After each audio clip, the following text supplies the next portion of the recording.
Now we're really going to get into some meat and potatoes of killing innocent civilians.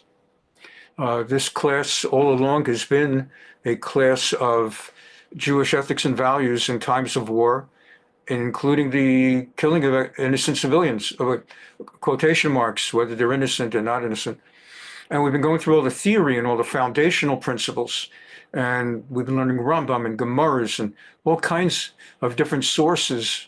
And our learning has taken us in so many different expanded directions arising from these basic concepts, so that we've gotten into the unique status of the king and just a whole bunch of, what we've been doing over the last year. So now that we have all the foundations, it's like going to law school and first learning the law of contracts, the law of torts, the law of civil procedure, and then going by the second and third year of law school, going into clinic. And now that we've taught you all the foundational principles, let's see how they get put into action in real life. So we've learned foundational principles, and there are more to go. But let's face it, part of the reason this course even began, and that it's so important to learn, is because the legitimate question arises, halachically, beyond the public relations, hasbara, propaganda aspect. What's the deal with killing so many civilians? And of course we can make very strong, and we do, make very strong arguments as matters of hasbara, explaining. Some call it propaganda, some call it truth-telling, informing. Okay, but honest to goodness Jews, not just Jews, but Jewish Jews, Jews who understand that if you're not living by halakha, you're not doing what you need to do as a Jew. It's not enough to love Israel and donate money to Israel. You have to keep Shabbos. You have to keep kosher to be a full Jew. And a lot more than that. You have to be ethical, and you have to be this, and you have to be that. Denise and I were just talking the other day about Julian Edelman, this great football player in the New England Patriots, is a Jew. I'm not even sure whether he's a Jew. I have to double check if his mother's a Jew, because if she's not a Jew, he's not a Jew. And then you had Alex, Bergman, or whatever it is, with the Astros and whoever he plays with now, great Jewish baseball player. With him, I know for sure his mother's not Jewish. So the great Jewish baseball player is not even a Jew. Although we're so desperate for Jewish athletes to celebrate that we'll take whatever we can get. But Alex Bregman, and so there are Jews like that, and then there are, and those are actually quote unquote good Jews. When he plays football, he wears a Jewish star. I'll take him out. And then you have real Jews like George Soros and Bernie Sanders. So it's very complicated, but that's how life is. You have Americans who murder and hate this country, but they're Americans. And you have people overseas who admire America, or this is complicated. But to be a Jew, you have to live by Jewish law. And that's why this is so very important. And it's not enough it's very, in the modern era, where you don't have a Beit HaMikdash in the Torah society per se out of Israel, though there is a lot of Torah-related law in Israel. People can make the arguments anyway, but after all, Hamas is hiding behind the civilians. They're building their tunnels under the hospitals. What else are you supposed to do? And they're putting the tunnels and they hide in Red Cross trucks or Red Crescent trucks and cars and ambulances, and they hide in schools, and they set up their launchers in schoolyards, and they're based in hospitals, and the UNRWA, half the UNRWA staff are Hamas, and these are very good arguments. These are right arguments. And the fact that the whole world calls it genocide, heck with the whole world. Heck with the whole world. Who cares? If you're worried about what the whole world says, you have no business being a Jew in the first place, because 98% of the world will tell you you're wrong. Either it's this religion or that religion, but 98% of them voted every morning, every afternoon, that Jews it doesn't make sense. So if you're worried about what the world thinks, you not only shouldn't be in this class, you shouldn't even be Jewish. So it's important to understand that on a certain level, we don't even care what the world thinks. You do have to play the game. You want to get weapons from America. You want to avoid having arrest warrants that make it impossible for Israel's leaders to travel overseas. But it's important for ourselves to understand that the laws of the nations are immoral as often as they're not. They don't mean anything. If you're in violation of international law, that doesn't mean a thing other than you should look more closely as to whether you're doing the right thing or wrong thing. Maybe you are doing the right thing, and so who cares? You still have the issue of dina d'malchut dina. You're supposed to follow the laws of the land, but it's very arguable that certainly as Americans and Israelis, actually the laws of the Hague do not apply in those two countries. America never signed on to the International Criminal Court, nor did Israel. Consequently, the laws of the International Criminal Court are not the laws of the land in America and Israel. It's a matter of law. So it's not even dina d'malchut dina. It's not even that, yeah, it's not Jewish law, but doesn't the halakha require you anyway to follow the laws of the land? Happens to be that those laws are not the laws of the land anyway. It's important to know, but then the question becomes, so what are you saying, Rabbi? If we don't have to think about those laws, can we just go around slaughtering everybody and who cares? That's why we have to look at Jewish law. Because Jewish law is the ultimate morality. That's what we believe. It doesn't matter what the rest of the world says. So if Jewish law says that abortion is wrong, except for certain defined exceptions, and there are defined exceptions, then that's Jewish law. And if the rest of the world says abortion on demand is okay, so who's moral and who's immoral? They are immoral, and we are moral. They are murderers, and we love life. What about some religious expressions that say all abortion is not allowed, even to save the life of the mother, let's say? Are they more moral than we? So we say that's not our law. Our law is that you have to save the life of the mother. So we are more moral in that case in killing the infant, not the infant, the fetus, and they are immoral by saving that fetus at the expense of the mother's life, and so on and so forth. Our laws define morality. What about trans rights? That for Americans is a political issue, and it's in Judaism, there's no discussion. There is no transgender. It just is not. There are certain discussions of certain types of people with certain, but in Judaism, that's it. That's morality for all times. Same thing with homosexuality. Judaism says it is not allowed. End of story. Full stop, as they now say. Judaism does not say to discriminate against them. They should be treated equally, and they should be treated with respect as human beings, and should be paid equally, and should have all kinds of proper respect as human beings. And I became persuaded very much, for example, nothing in halakha that argues otherwise, that let's say hospitals allow close relatives to visit certain circumstances, and they don't allow non-relatives to visit. And if someone's in the hospital and has a partner, and they're saying, well, you're not married under the state law, therefore we won't let you visit, I don't see why that person should not be allowed full rights, visitation rights, as close relative, close family. But that's halakha says you can't get, it's not a marriage. And certainly you don't parade in the street. So a lot of people are torn today. How can I be against gay marriage? After all, the society welcomes it as a legitimate expression. Otherwise, I'm called transphobic, homophobic. Well, if you believe in Torah, I don't care what they call me.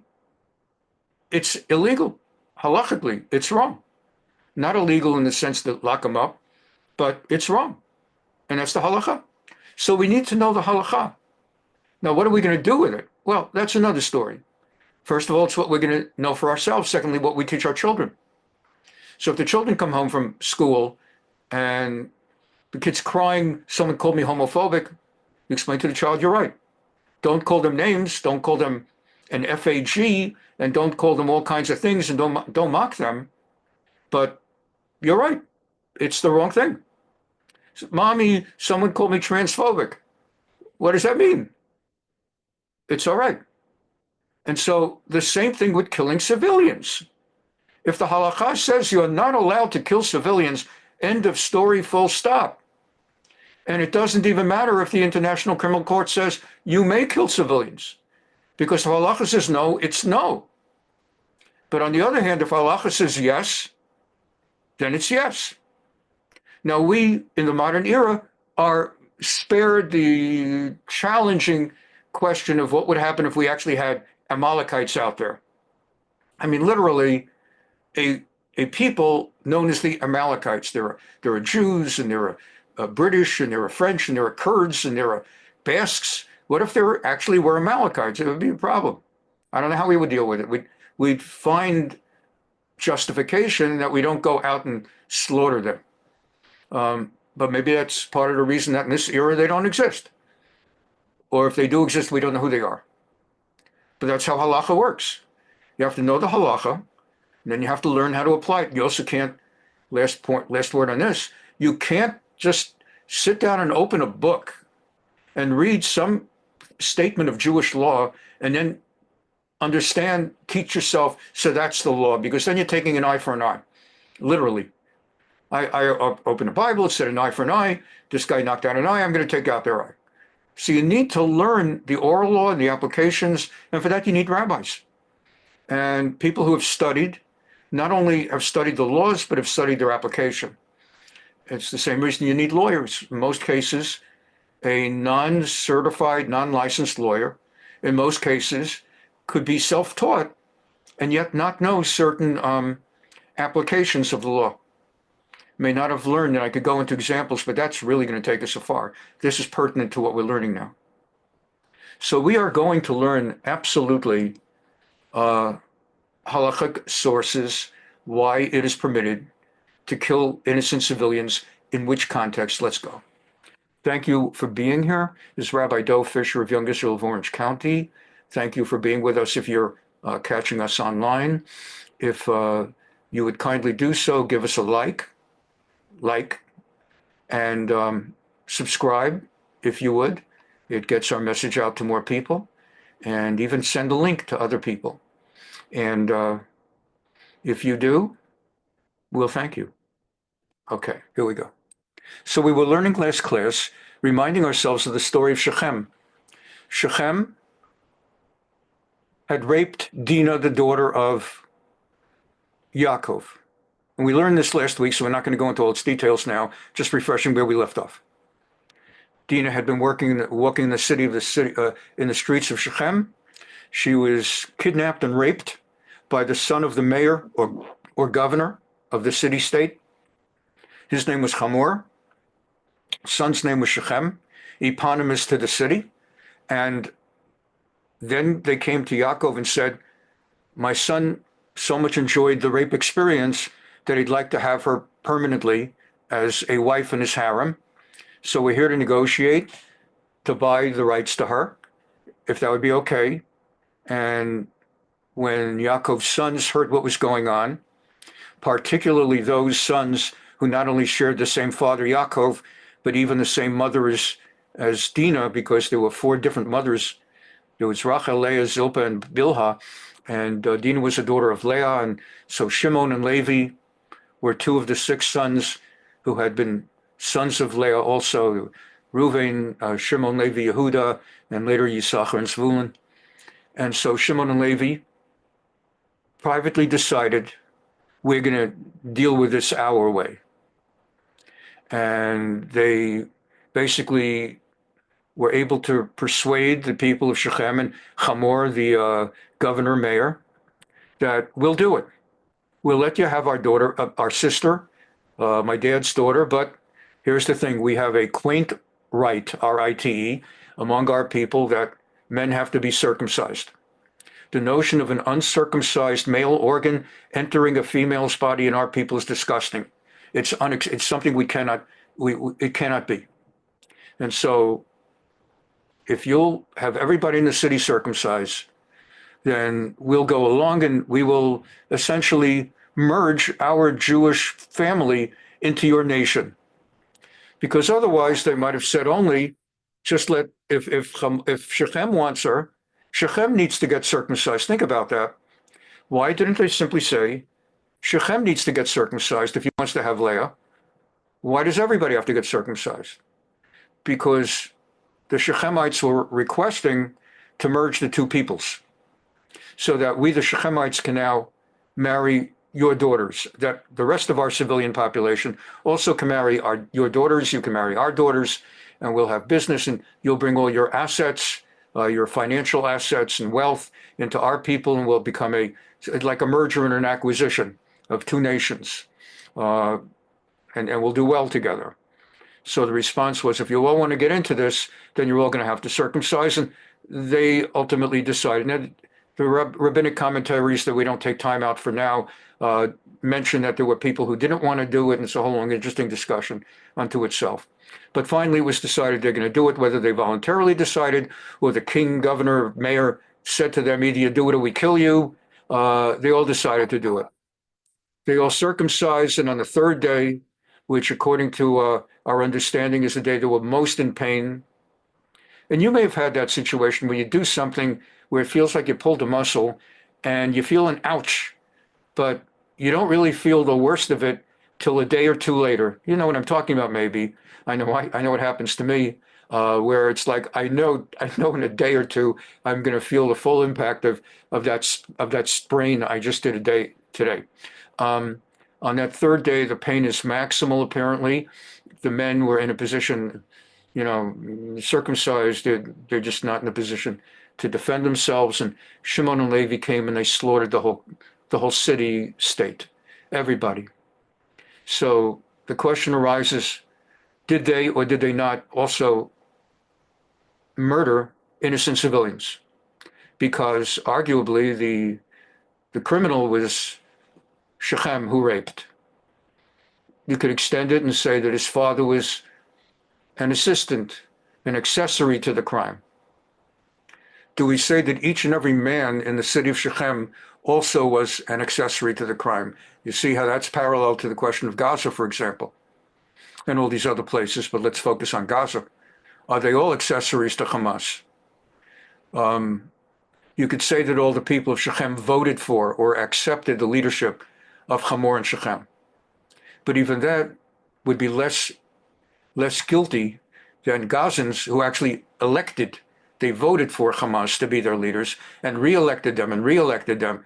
And to this day, polling shows, what polling exists, shows that the overwhelming majority of the population of Gaza see Hamas and support Hamas. You like to hear things out of Israeli propaganda that really the majority, really the people of Gaza don't want Hamas. They want Hamas out. That's just false propaganda from our side. The people of Gaza, they still support Hamas. So on the question of innocent civilians, they were even more innocent, let's say in Shechem.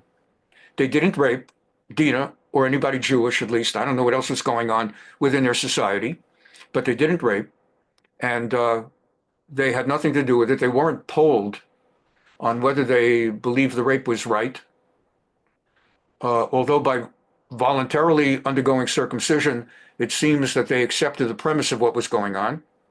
So these are some of the questions in the background here. It emerges that presumably Shimon and Levi could have just saved Dinah and killed Hamor and Shechem without having to kill everybody else. We learn that at the end of the chapter when Yaakov, the father, the patriarch, actually condemns them for what they did and basically conveys, you could have gotten her freed without killing everyone else. And their response at the end of the chapter is, shall our sister be treated like a harlot, a prostitute, a zona? And we learned last week it stands out that Yaakov had no answer to that. The Torah ends that chapter with it. So we have here a lot of different things going on. Let's continue in the text and the commentaries. Okay.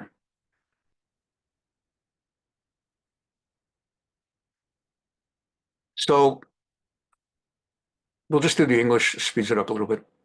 So all the males were circumcised. On the third day, when they were in pain, Shimon and Levi, the brothers of Dinah, that is the full brothers, took their swords, came upon the city unmolested, and slew all the males. And they killed Hamor and Shechem to the sword, and they took Dinah out, and they went away. Did they have to further kill everybody else? They accomplished their goal. Did they have to kill anyone else? The other sons of Yaakov came upon the slain and plundered the town.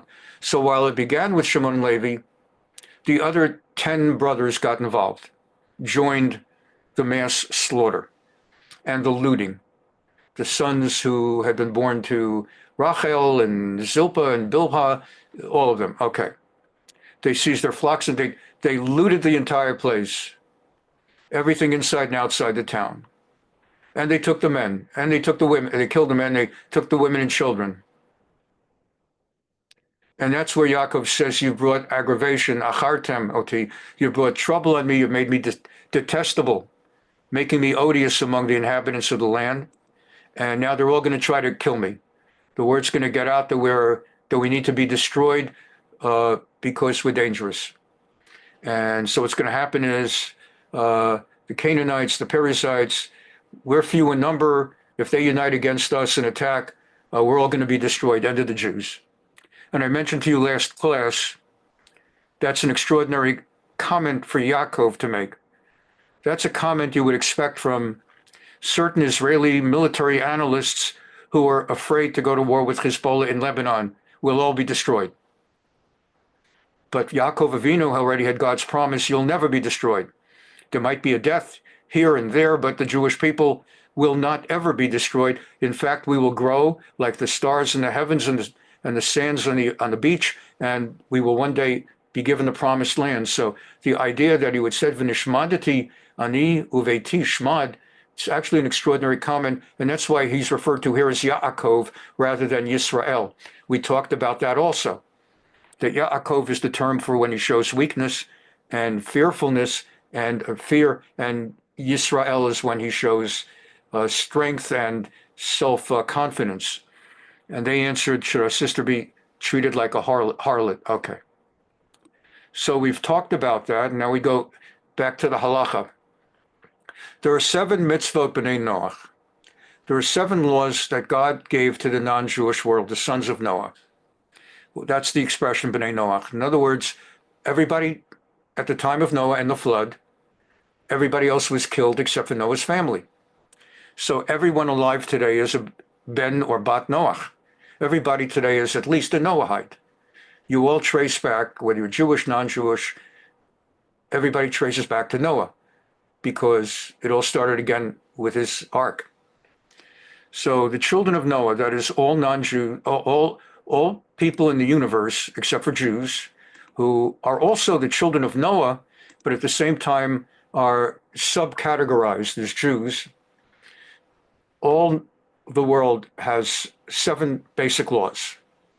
And these laws include, we'll come back to it, we'll come back to this Rambam in a second. These laws include, I always forget one when I list them. They include avodah zarah, that no one is allowed, no one in the entire world beyond Jewish is allowed to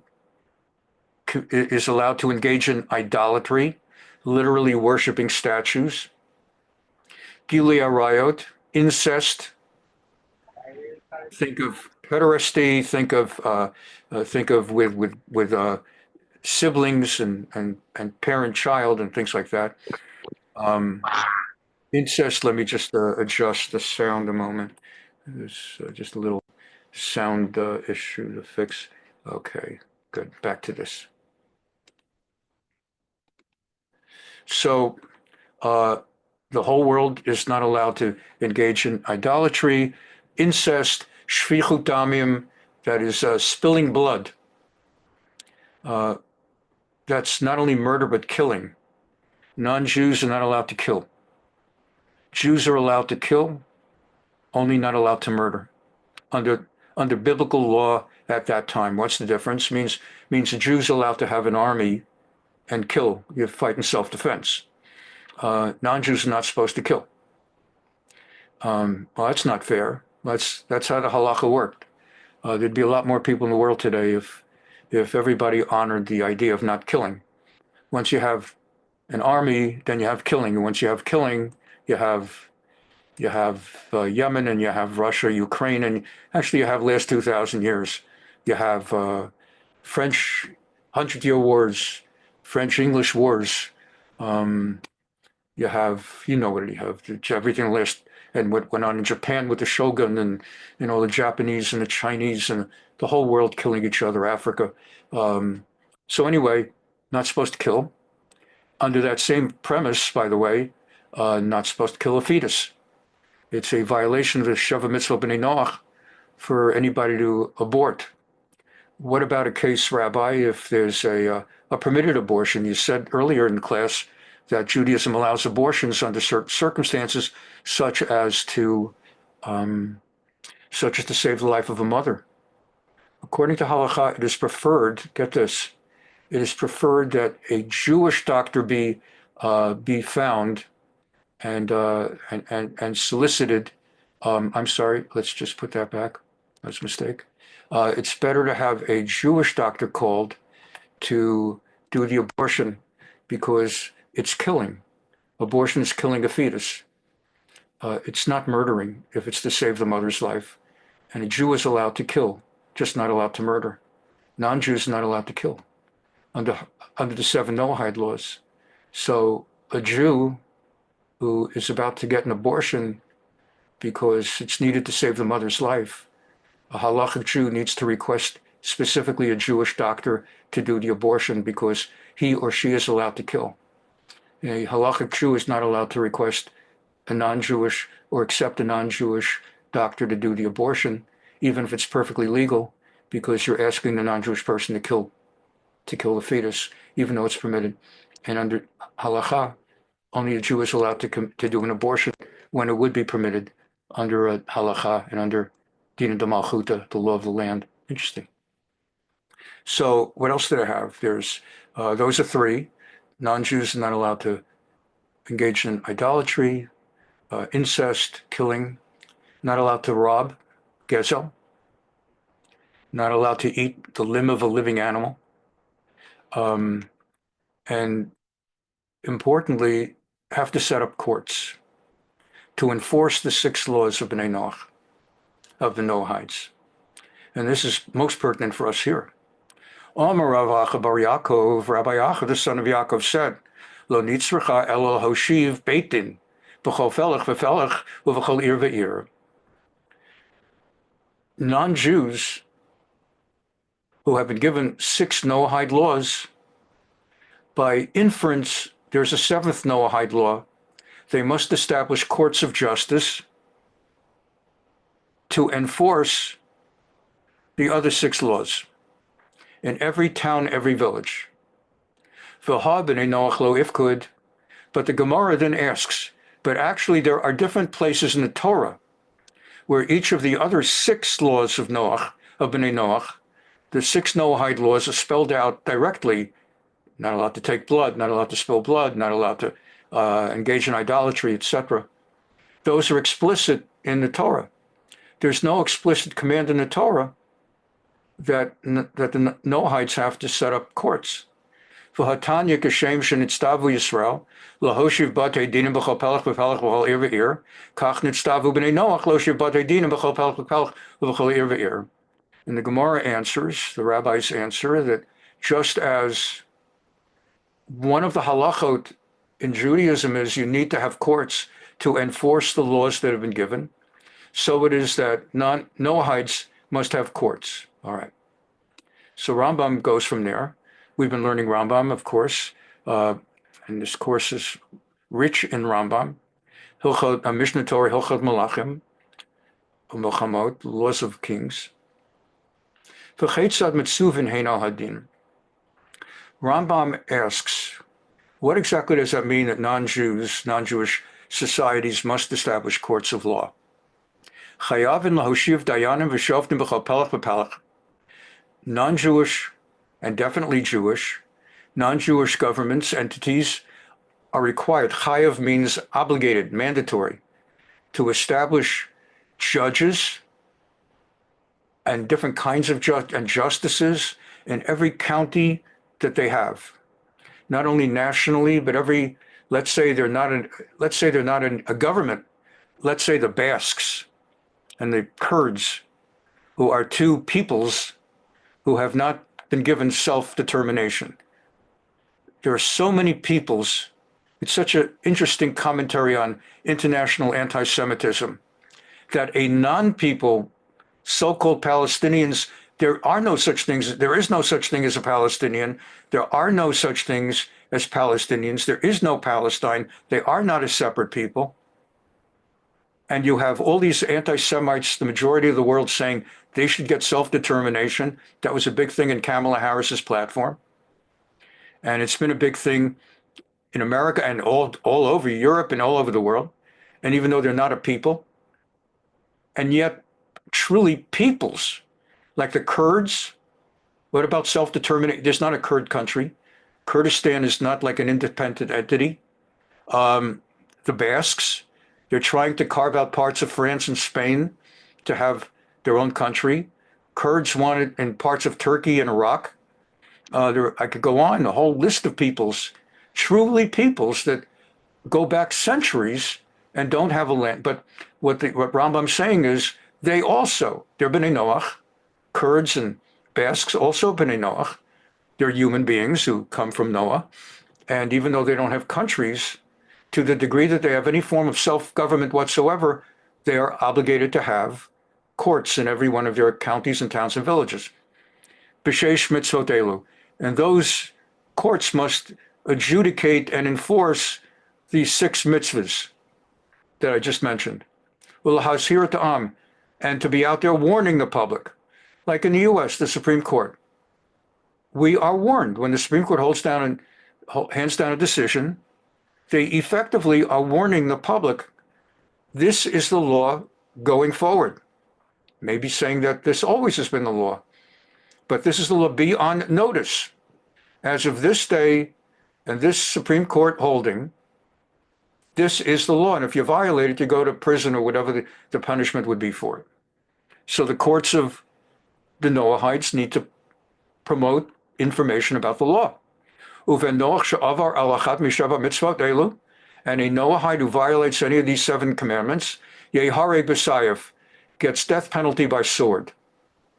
There's no kidding around. None of this no care spiel stuff. And redefining felonies as misdemeanors, then pleading down the misdemeanors as violations, then putting the person on dismissal on self-recognizance. It's death by sword. And for this very reason, Rambam says here in the Mishneh Torah, this is the reason that all the people of Shechem, nitchayvu hariga, were chayav, were mandatorily required to be executed, horig, death, kill. They all had to be killed.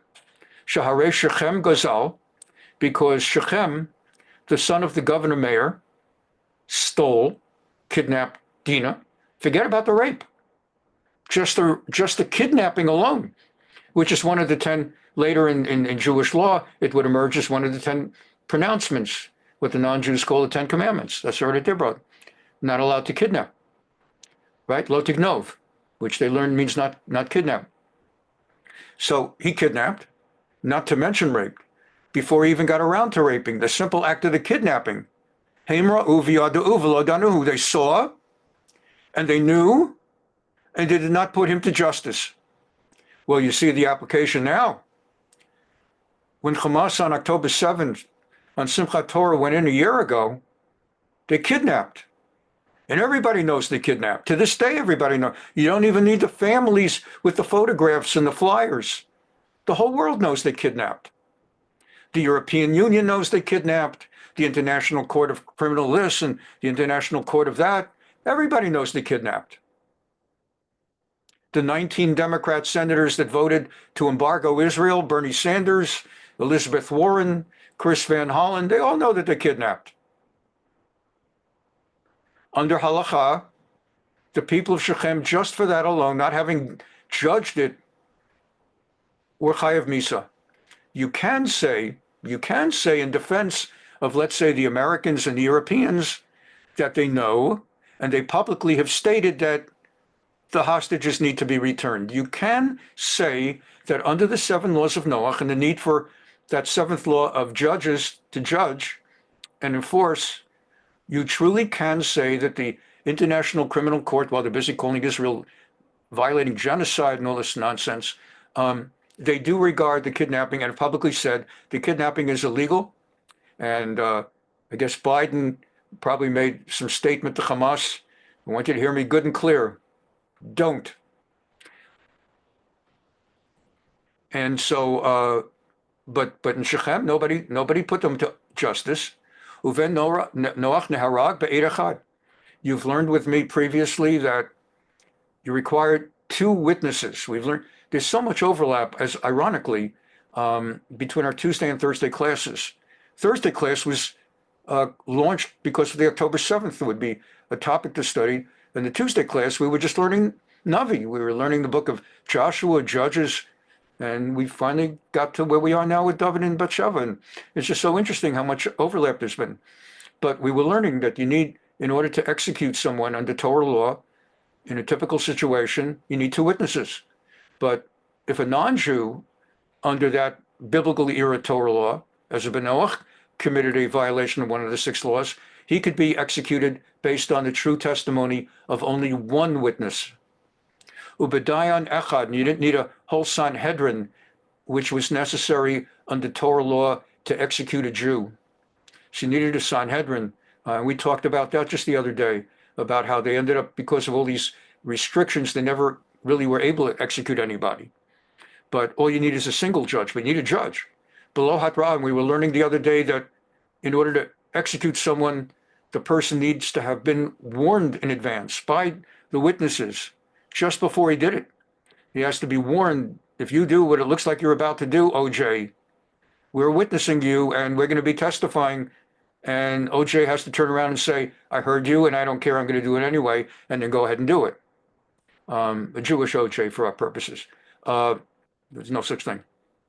But under the halakha, Rambam says, a single witness, single judge, no witness, v'al krovin, and furthermore, in Torah law, you don't accept testimony from relatives. Not only in criminal law, but in civil law. Relatives cannot testify. Same reason like when I do a wedding.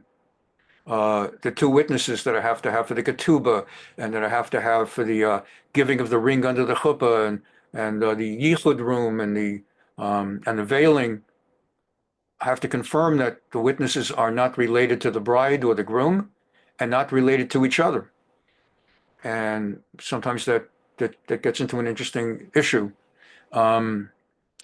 Like you're doing a wedding of 2 non-Orthodox Jews, and you need 2 witnesses, and the witness has to be Orthodox, male, over 13, and the only 2 people in the whole assemblage of 500 people who are males over 13 Orthodox are 2 people, and they're either related to each other or they're related, and it's just a whole big problem. So after years of experience, I learned that before the wedding, I have to make sure that the couple has at least one other witness there, and then I can count as a witness, worst comes to worst. But normally you can't have 2 relatives. But for the execution of a Ben Noach, who violates one of the 6 laws, could be done even based on the testimony of a single relative before a single judge without warning. But one restriction remains. The Torah does not accept at certain kinds of court matters the testimony of women. And there's a whole story involved in that too. We don't have time for all of it, but I'll say just briefly that particularly in a time when women did not have access to their own income, they couldn't earn a living, they didn't have fields, whether to be a secretary or a bookkeeper or a receptionist, and all the higher professions, doctor, lawyer, accountant, political leader, etc. So women were so deeply reliant on their husbands, and husbands, because of polygamy that was permitted, could take, if he got disgusted with his wife or she wouldn't do what he told her to do, he would just take another wife and he didn't even have to divorce her. Now, there were a lot of issues. That's the reason that eventually, because people did not do things the way they were not ethical. That's why Rabbi or Hagolah, the great 1,000 years ago, issued the famous decree for Ashkenazic Jews 1,000 years ago that you can only have one wife, monogamy, no more polygamy. But women could not testify; they could be intimidated. It's also why in ancient times they did not have vote harvesting, because women could be intimidated into how to fill out their ballots. Now, of course, you can have vote harvesting without the voter ID. Okay, so we have this halakha, and that brings us to the commentaries. For example, we've just looked at the Gemara in Sanhedrin that spells out that they have to have courts. And we've looked at the Rambam. So with all that background, we take a look first of all at Ramban on 49.5. So what's that all about? When Yaakov came to the end of his life on his deathbed, this is the very, very end of the book of Breshit. It's coming up in a few weeks, Parshat Vayechi. He gathers all his sons together and he issues his final charge to his sons. He gives a blessing to virtually all the sons. There are a few exceptions where the blessings seem somewhat like either curses or simply not blessings. And one of them is Shimon and Levi. He's busy blessing all the other brothers, except like Reuven, for different reasons we don't have time for now, and Shimon and Levi. And he says on his deathbed, and by the way, he gathers all 12 sons together in one room at one time for the final charge. It is my understanding, I've shared in my commentary on the Torah, that I believe he was deeply impacted by what happened when his father was on what he thought was his deathbed and intended to give a blessing to one son in the absence of the other son. We won't go into all that now for time reasons, but as we know, he gave it to Yaakov and his Esav. I believe that might have been part of what motivated Yaakov to feel, I'm going to give my final charge and my blessings, but I want everybody in the room at once. So we got this right the first time. Shimon v'Levi achim kleichamas mecheroteim. He puts a curse of a sort. Shimon and Levi, they are brothers. They are brothers, achim. Their weapons are tools of lawlessness. And interestingly, the word in Hebrew for lawless, murderous violence is Hamas. Just so happens to be the Arab terror organization did not name itself after Yaakov speaking to Shimon and Levi. Just so happens, but the word Hamas means violent terror. Go figure. It's interesting. Also, Hebrew has no bearing on English and vice versa, but I always found it interesting. The Hebrew word for China is sin. Samach Yud Nun, like S-I-N. It's Eretz Sin, the land of sin.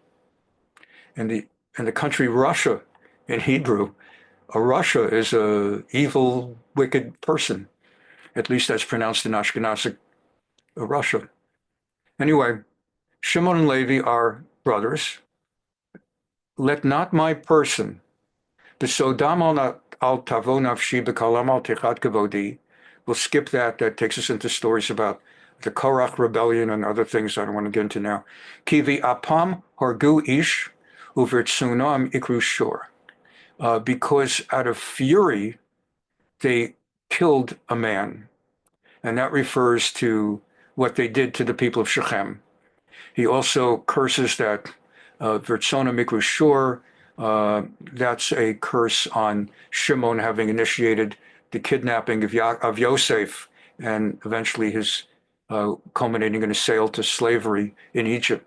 The idea to kidnap him and almost kill him was Shimon's idea. The Korach rebellion stemmed from Levi, a whole nother story. But part of the curse is that maybe in chapter 34, Shimon and Levi answered Yaakov, and there's no retort, shall our sister be treated like a prostitute? But he carried that with him all his life, remainder of his life, till he died at age 137, I want to say. No, 147.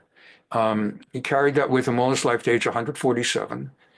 And at the time he was like maybe age 113, something like that. I've got to think it through, but about 30 years. Never left him that they killed the people of Shechem and caused a tremendous mess. Ramban looks at it and sees in that it seemed Ramban rules we're not allowed to kill, Jews are not allowed to kill civilians, so-called innocent civilians. Let's see. I've prepared it in English because if I do it in Hebrew, it'll just take so long, and I don't know if we'll get to all the commentators I want to bring you. But Ramban understands. Now, Ramban is different from Rambam. That's why we emphasize the other syllable. Rambam, that's Maimonides, Rabbi Moshe ben Maimon. Ramban, that's Nachmanides, Rabbi Moshe ben Nachman. Rambam, he's the Mishneh Torah, that's around the year 1100, give or take a few decades. Ramban was a century later in Spain in the 1200s. One of the most leading, like one of the two or three most important Torah commentators of all time, maybe second only to Rashi. Okay, so what's the deal with this curse on the deathbed? The meaning of this is that they committed violence in their wrath, and that they were, let's see if I can make it a little bigger for you. See if that worked.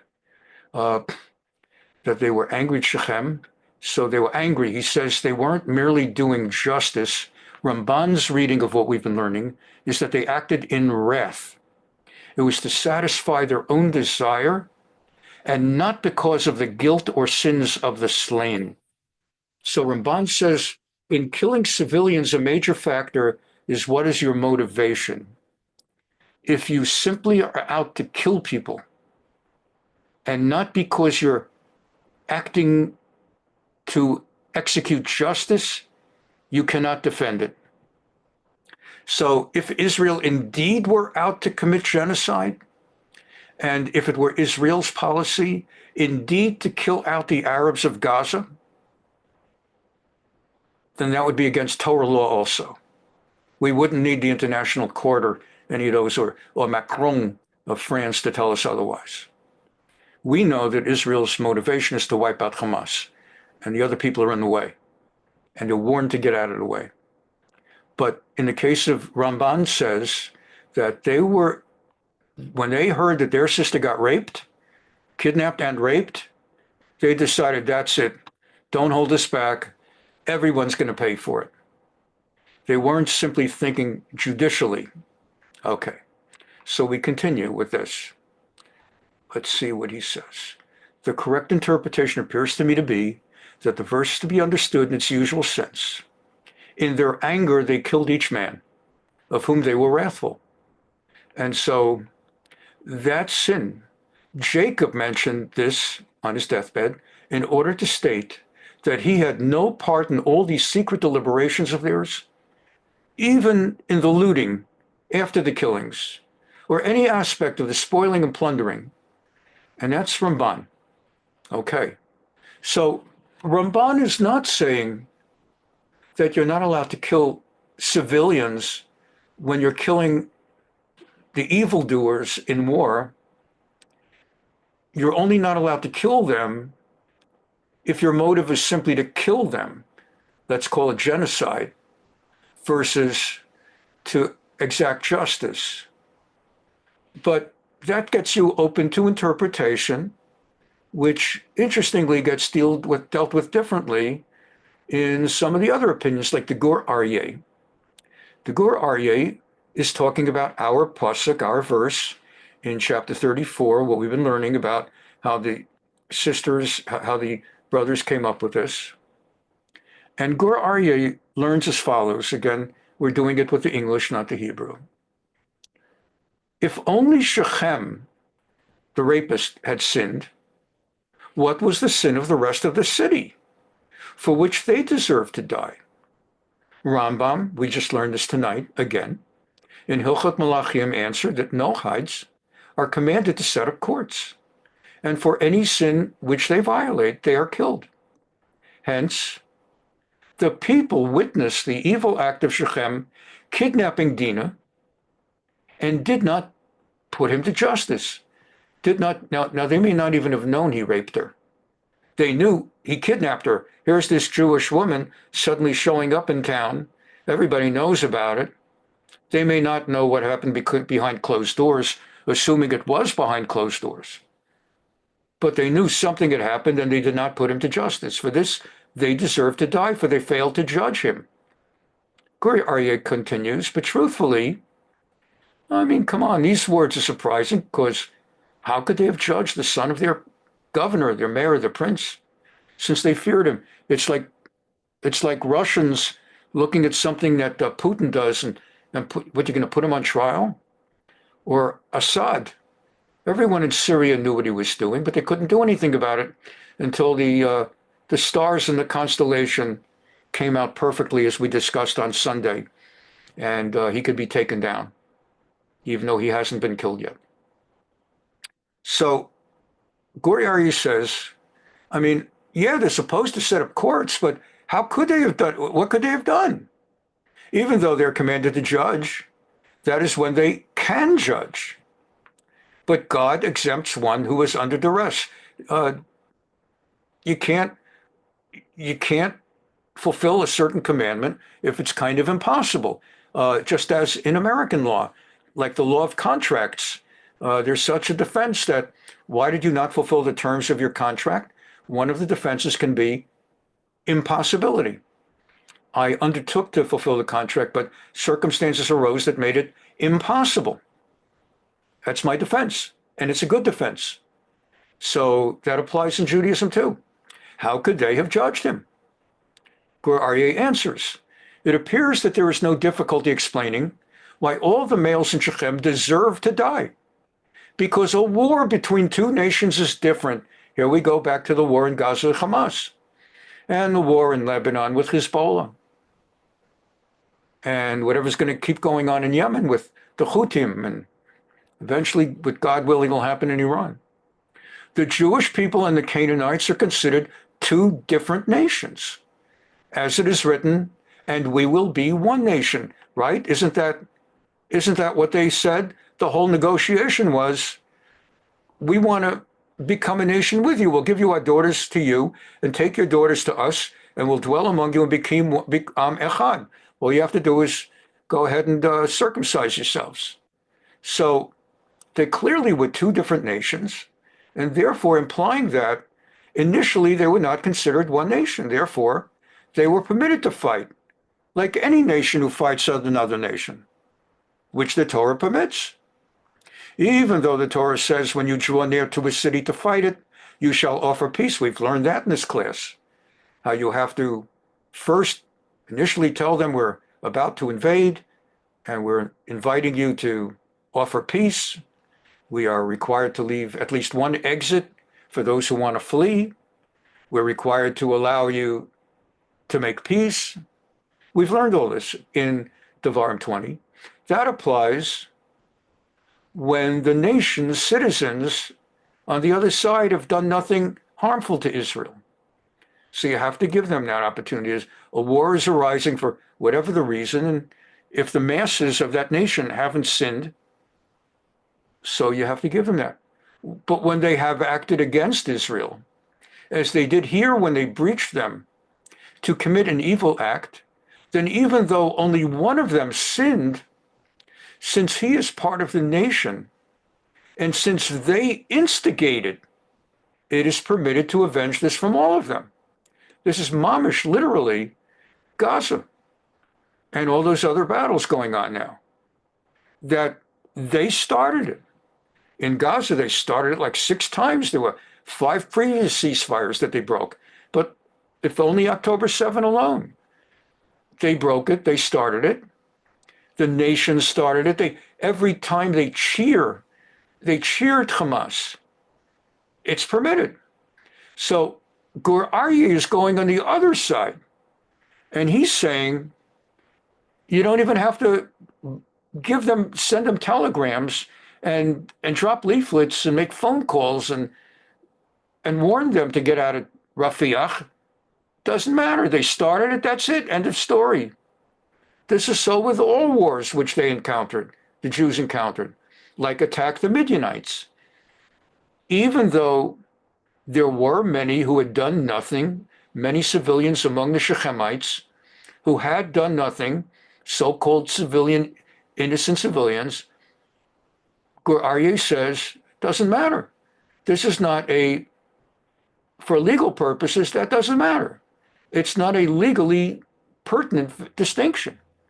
Since they were members of the nation who acted wickedly against the Jewish people, it was permitted to engage all of the Midianites in war, and such is the case with all wars.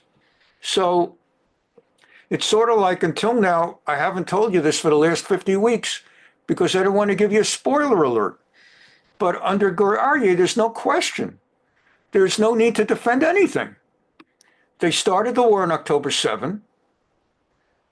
Even if there were some among the Gazans who silently were not in favor of that, and my goodness, there is so much we've learned this past year about civilian involvement in succor supporting Hamas, civilians who came across the border and also kidnapped people, civilians who to this day are holding Israelis hostage, which is why Hamas cannot even give a list of all the people they're holding, because they themselves don't know where some of these people are, because they're being held by others.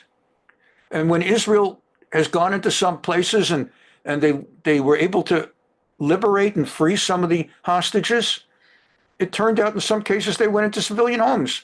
There was that reporter for Al Jazeera, and they found hostages in his home.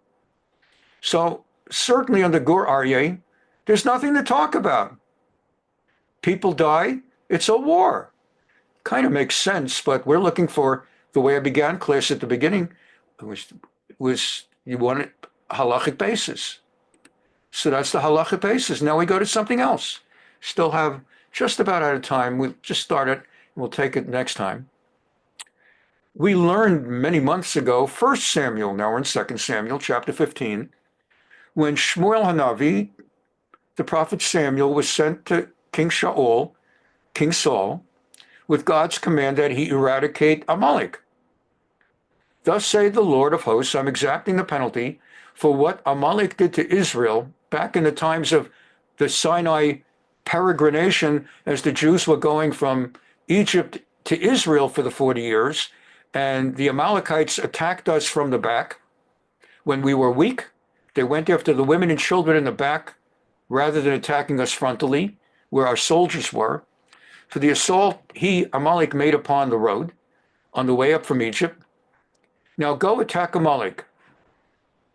God says to Shmuel to tell Saul, and proscribe v'hacharamtem, and wipe out all that belongs to him. Spare no one, but kill all of them, even their oxen and sheep and their camels. Saul mustered the troops and enrolled them at 200,000 men on foot, 10,000 men of Yehudah.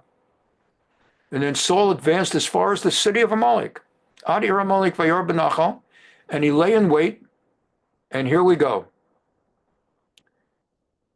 Living amid the Amalekites were the Canaanites, Kenite, Kuf Yud Nun. Canaanites, Yitro, Jethro, the father-in-law of Moshe Rabbeinu, Moses our teacher, the father of Zipporah, was a Canaanite. Therefore, the Jewish people have an eternal obligation to the Canaanites to leave them alone and avoid bothering them. We're not allowed to, today we don't know who's a Canaanite either. But during the eras when we knew who the Canaanites were, it was against Jewish law to touch them, to bother them on purpose. Just as there's someone like Amalek that has its law, and let's say Ammon and Edom with their and Moab with their laws, and Edom, you weren't allowed to take the land of Edom. You had to wait till someone else conquered the land of Edom, and only then could you take the land. And you couldn't attack the land of Moab and Ammon until someone else conquered them, and then you could take the land. So there are certain nations where commanded to war, and there are certain nations where forbidden to war against. And the Canaanites, we're not allowed to bother them unless it's accidental. Vayomer Shaul, so Saul said to the Canaanites, Lechu suru redu mitoch Amaleki. You guys, your population is mixed in with the Amalekites, and we are on a journey now by God's command to utterly wipe out the Amalekites and extirpate them from the world. So we're not going to be evaluating which of them we kill and which we don't. They're all going to be killed. And if you're in the way, we're not going to do it on purpose, but you're all going to be killed too. Because we're not going to be asking people for driver's licenses. And I don't want to hurt you. So Shaul said to the Canaanite, Lichu suru redu mitoch Amaleki. Get out of here, pen osifcha imo, so that I may not destroy you along with them. After all, ata asita chesed kol bnei Israel. Historically, you did kindness to the Jews. Ba'alo tami Mitzrayim, when we got out of Egypt. On the one hand, you were the father-in-law of Moshe Rabbeinu. And then Yitro came to visit us as we were in the desert, and Canaanites were our allies. And therefore, Vayasar Cani mitoch Amalek. The Canaanites skedoodled, and it withdrew from the Amalekites. And then Saul went to battle, etc., etc. We know that one. So what's the implication? The implication is obvious. That Saul, as king of Israel, operating under Jewish law, as defined, for example, by Rambam in the Mishneh Torah, Laws of Kings, under Jewish law, with the command to kill Amalek, was totally allowed to kill every single Canaanite in the way. There would be no problem at all halachically. You might feel bad about it. And again, the application of Hamas in Gaza and this innocent civilians who aren't so innocent, it's just black and white. That if you're allowed to go to war against Hamas, which you are, and if you're allowed to wipe them out, which you are, and if they're not entitled to any mercy, which they're not, and if you're allowed to destroy all of Hamas, which you are, and so on and so forth, then the so-called innocent civilians, it's a kindness from the Jews to give them an opportunity to get out of the way. And if 40,000 have been killed, and it's not 40,000, and just a week ago, I'll be bringing it up on Sunday class, there was a whole published report that the numbers are way, way exaggerated. But even if there were 40,000, and we would know that at least, you don't even need a report, of course, at least half of them are Hamas themselves, and their wives and their children. I mean, so Israel, it's a miracle that so few Gazans have been killed, non-Hamas, non-combatants. It's a miracle. There's no other army in the history of the world that has ever fought a war with such a small footprint of civilians killed. There's actually like scientific data about how many civilians should be expected to be killed in a war in a ratio to the enemy combatants killed. Like for every combatant killed, you would expect 5 civilians to be killed. That's what happens with America when we went to war in Iraq and throughout our history, and often a lot more when you get into Dresden and Hiroshima, Nagasaki, and so on and so forth, and throughout history. But with the data that exist, as far as how many have been killed, it's a miracle it's so few. According to what we see here, Shaul knew that he was allowed to kill all of them, which is what he would have done if they hadn't gotten out. And that's exactly what Israel did. Israel, remember how Kamala Harris, we did that on a Sunday class, she studied all the maps. Remember that interview? She studied all the maps, and there's no way Israel can possibly go into Rafiah and kill Hamas without obliterating hundreds of thousands of Gazans. Remember that? Because we studied all the maps. Well, Israel would have been allowed to. If all they killed was Yahya Sinwar, that alone would justify killing all of them. And they killed a lot more than Yahya Sinwar. They wiped out the last 4 battalions of Hamas. They destroyed the tunnels. They found those 2 Argentinian-Israeli combined dual passport, kidnapped with 3 of them. They brought out, et cetera, et cetera. So what we're finding here definitively, as we close class tonight, is that it is 100% permitted under halakha to kill civilians while you're at war. Arguably, if you hold by the Rambam, you're not allowed to kill them out of anger and on purpose, unnecessarily, only to execute justice. And according to Gur Aryeh, and what we see as well in the case of Shaul, you don't even have to defend that. Now there's more, and that'll come up in our next class.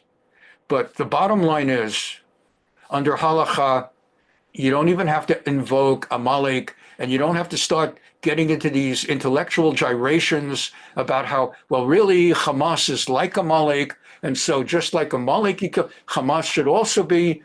They don't have to be like Amalek. They aren't Amalek, and you don't need those gyrations because they are chayav mita. They have to be killed, and anyone in the way has to be killed. And it's a kindness, which is our way of life, our culture, to give people an opportunity to get out of the way. And it's a true war crime that Egypt won't let them out the southern exit. That's your war crime. And it's a war crime that the Hamas situate themselves among civilians. Okay, enough of that. So class, that's it for tonight. Now for next week, you'll start getting emails.